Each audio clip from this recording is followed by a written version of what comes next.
Bapak, Ibu, dan saudara-saudariku yang terkasih di dalam Kristus Tuhan, Minggu Advent ketiga sering disebut Minggu Sukacita, Minggu Gembira, Minggu Gaudete, dengan diberi makna, ditandai di dalam corona lingkaran Advent itu warna merah muda atau warna ungu muda, untuk menandakan pengharapan yang besar, menandakan sukacita, menandakan kegembiraan yang meluap dalam hati umat beriman karena hadirnya Sang Mesias yang akan segera kita sambut.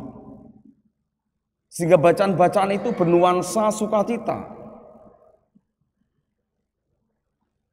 kegembiraan.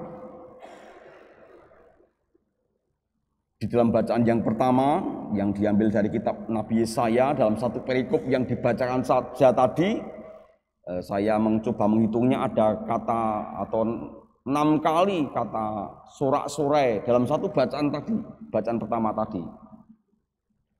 Padang gurun dan padang kering akan bergirang, padang belantara akan bersorak-sorai dan berbunga. Seperti bunga mawar ia akan berbunga lebat, akan bersorak-sorai, ya bersorak-sorak dan bersorak-sorai.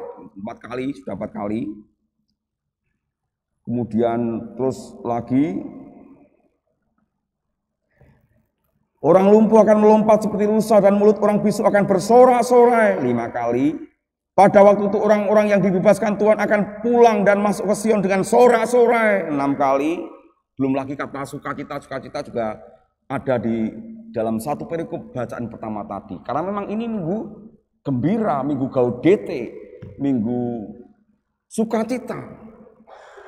Pengharapan kita akan Sang Mesias sungguh semakin memperkuat kita, meneguhkan iman kita bahwa Allah akan menggenapi karya rencananya di dalam hidup kita. Oleh karena itu, pengharapan kita justru membuat kita semakin bersukacita secara rohani. Hadirnya Sang Penebus sungguh menggenapi segala kerinduan kita akan hadirnya tokoh yang akan membawa kita kepada karya keselamatan Allah.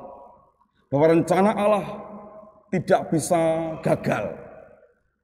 Kehendak Allah tidak bisa digagalkan atau gagal, tetapi justru tergenapi bahwa Dia menerima kita yang rapuh, mengembalikan kita manusia yang jatuh di dalam dosa, tetapi Allah mendekati manusia dengan menghadirkan putranya yang tunggal untuk menjadi penebus bagi dosa-dosa kita. Kegembiraan yang meluap begitu yang diungkapkan dalam misa Advent yang ketiga atau misa Advent Gaudete ini. Oleh karena itu, di tengah-tengah masa Advent, kita berada di tengah-tengah, ya, kita masih ada Advent yang keempat dan kemudian baru Natal. Apa yang ingin kita renungkan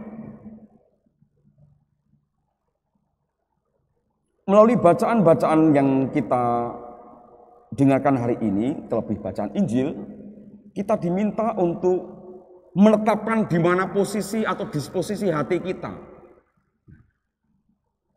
Apakah kita sungguh-sungguh sudah mempersiapkan baik secara rohani? Kalau persiapan secara fisik tentunya kita semua sebagai umat beriman sudah mempersiapkan secara fisik. Ya, mungkin peralatan-peralatan, kur sudah mulai latihan, apapun yang sifatnya untuk perayaan. Tetapi sebagai pribadi yang sungguh ingin dekat dengan Yesus Kristus, pribadi lepas pribadi, bagaimana, sejauh mana di tengah masa Advent ini saya sungguh mempersiapkan hati kita. Di mana posisi hatiku? Apakah aku sungguh sudah menetapkan arah, menetapkan satu pandangan untuk melihat Natal sebagai peristiwa besar yang akan mengubah hidupku nanti, sehingga aku mempersiapkan dengan penuh selama masa Advent ini? Atau masih biasa-biasa saja? Ya, ini besok 2 minggu lagi Advent. Tetapi disposisi batin kita di mana?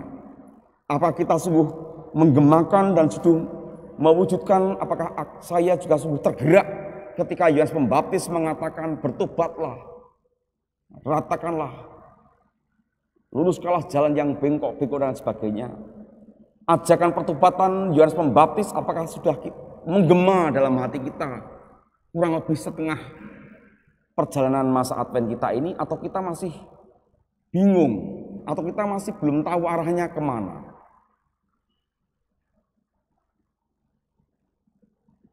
Oleh karena itu Yesus pada hari ini kiranya sabdanya bisa menjadi renungan bagi kita. Ketika orang banyak berbondong-bondong ke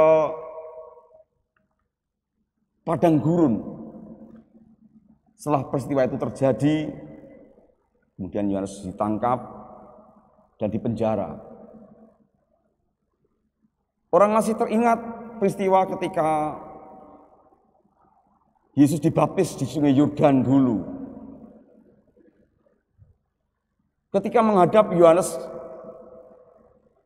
dan ada sosok Yohanes Pembaptis di Sungai Yordan dulu, Tuhan Yesus mengingatkan motivasi orang ke padang gurun itu apa.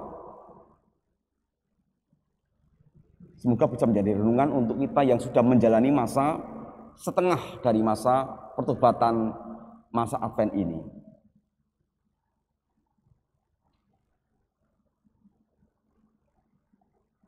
Setelah murid-murid Yohanes pergi, murid-muridnya Yohanes Pembaptis pergi, mulailah Yesus berbicara kepada orang banyak tentang Yohanes. Untuk apakah kalian pergi ke padang gurun?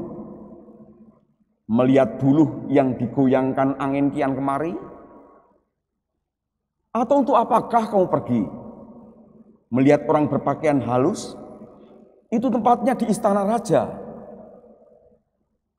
Jadi untuk apakah kamu pergi? Melihat nabi? Benar. Dan aku berkata kepadamu, bahkan lebih daripada nabi. Kiranya pertanyaan Yesus ini juga bisa berlaku untuk kita yang masih dalam perjalanan setengah masa Advent ini. Untuk apakah kita menjalani masa Advent? Untuk apakah kita memasuki 4 minggu setelah dengan sepenuh hati menjalani masa Advent ini, untuk apakah? Itulah mengapa tadi saya mengatakan disposisi batin kita sekarang di mana? Apakah aku sungguh siap menghadapi Natal itu atau belum? Apakah justru aku seperti menganggap ya biasa-biasa saja, seperti orang yang ke padang gurun hanya melihat buluh yang dia digoyang-goyang angin, atau justru malah mencari yang lain seperti itu, mencari orang berpakaian halus di padang gurun, kok cari pakaian yang halus ya nggak akan ada. Sama, kita memasuki masa Advent, kita sebenarnya mau apa? Yesus mengingatkan kita bahwa kita hendaknya fokus pada pertobatan yang dilandasi karena sukacita gaudete, karena harapan akan hadirnya penebus yang semakin mendekat. Bapak, Ibu, dan saudara yang terkasih, tokoh yang akan kita sambut ini tokoh yang luar biasa, tokoh yang merubah sejarah, tokoh yang menjadi pusat sejarah selama ada di dunia ini.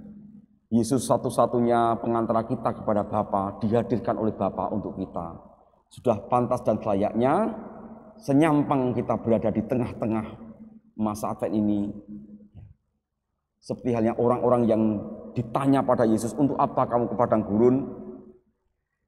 Menemui siapa, untuk apa? Hendaknya kita juga tahu dan sadar, oh ya, ini masa Advent, masa aku menata hati, menata diri, menata sikap batin kami untuk bisa lebih fokus dan menempatkan disposisi batin saya ini sungguh di dalam rangka pertobatan untuk menyambutnya. Tetapi juga kita tidak lupa bahwa kita adalah umat beriman yang bersorak-sorai, yang bersukacita, sehingga pertobatan kita ini dilandasi karena sukacita, karena Allah sungguh ingat akan janjinya, Allah yang akan menggenapi rencananya, dan rencananya tidak pernah gagal, yakni tergenapi dalam diri Tuhan kita Yesus Kristus. Saya akan menambahi renungan kita dengan menyanyikan dari sebuah lagu dari Mada Bakti, sebuah lagu tentang Advent untuk mengungkapkan kegembiraan di dalam Advent Gaudete ini. Lagu Advent berjudul Muliakanlah Allah Bapa. Bapa Maha Agung, junjungan kita, meraja di surga dan di dunia, maka pantaslah kita berbakti, kita laksanakan sabda titahnya. Bapa yang di surga sudah berkenan mengutus putranya menebus dosa. Mari saudara kita muliakan, karena pintu surga kini terbuka. Advent Gaudete, Minggu Sukacita, Minggu Gembira, karena kedatangan Yesus membuka pintu surga. Artinya kita pun yang rapuh, yang berdosa, yang mau bertobat, pintu kasih, kemurahan hati Allah, pintu surga pun terbuka untuk kita. Karena untuk itulah Allah Bapa menghadirkan Tuhan kita, Yesus Kristus.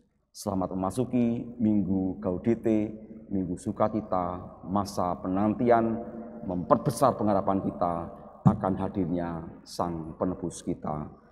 Tuhan memberkati. Amin.